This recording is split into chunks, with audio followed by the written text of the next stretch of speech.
I'm a professor in mechanical engineering, and I do research in high temperature solar chemistry, and it's the research that motivates my need to write. And I'm typically writing for four categories. One is to write to get money from federal agencies like the Department of Energy and the National Science Foundation, and I call those proposals.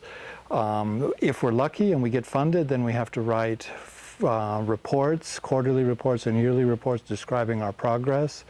And in situations where we have eureka moments and breakthroughs, and we're able to say that we've got something new that's worthy of being archived in the scientific literature, we write journal articles. And the fourth category is from time to time writing to the general public. In all of these four categories, I begin with the idea that I want to tell a compelling story, something that will cause the reader to want to keep going with the text that is in front of them.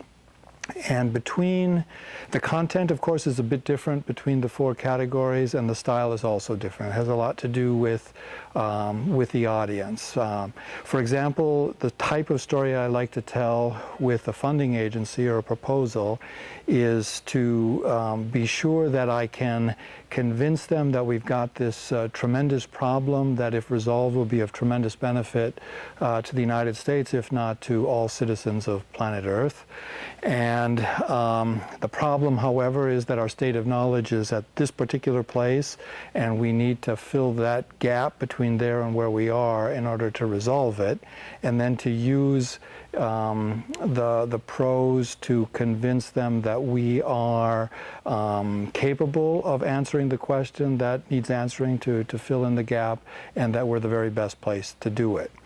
With this audience, I'm quite aware that the scientists that are reviewing the proposal have way more proposals than can be funded. There are just lots of really good ideas out there and not enough money to support them.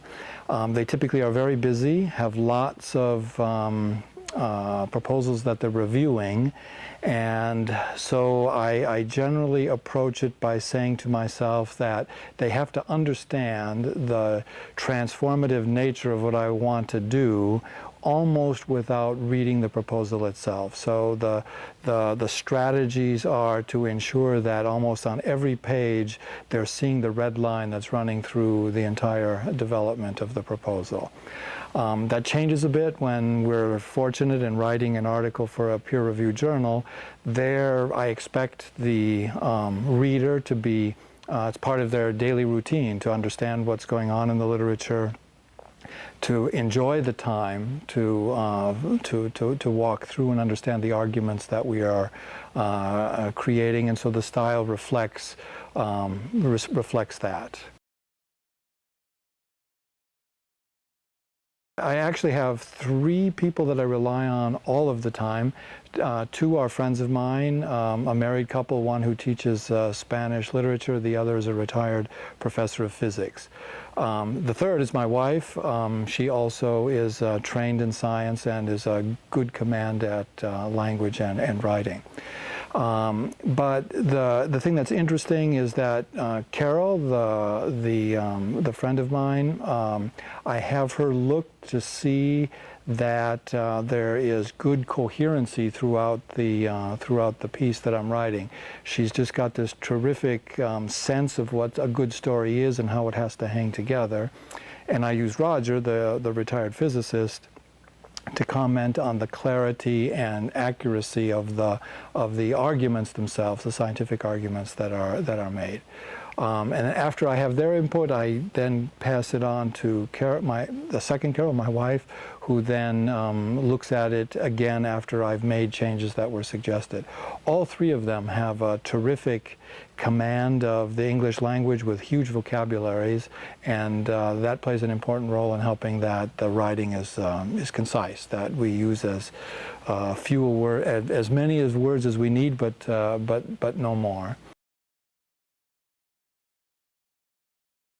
from colleagues especially, it's often, yeah, I mean, I find that I benefit a lot from a close look at what I'm doing from the point of the coherency of the story, that it's easy to see the storyline and to see how each part is connected to the other. That's really quite critical in all of the categories that I'm writing, and it's quite often that I need better organization. I need better transitions between one place and another.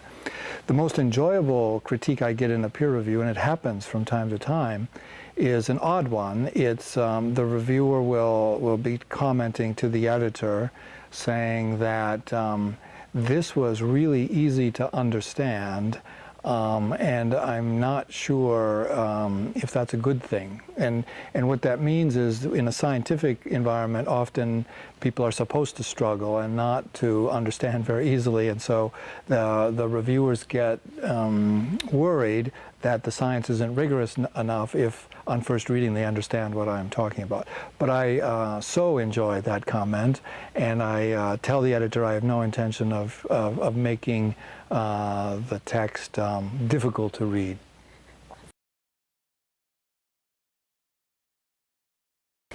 I think two big things are really quite important. One is that it's really hard work. For example, when I'm writing a proposal, that can take months and months. A journal article is typically in the order of a month. And that's, in a journal article, it's a full-time, nearly a full-time job. It's writing several hours a day to get it done and to get it done right. And so students are in an awkward spot. They get a paper assigned, and 2 weeks later it's due. The most important thing is to realize you have to start the moment it is assigned, because it's such, for most of us, it's such a difficult exercise, and to allow significant time for it to be reviewed by your friends and colleagues, to the extent that that's allowed under the honor code of that particular class, so that you can make the appropriate changes. The second thing I would say is, for most of the students that I have, I encourage them to read a whole lot more.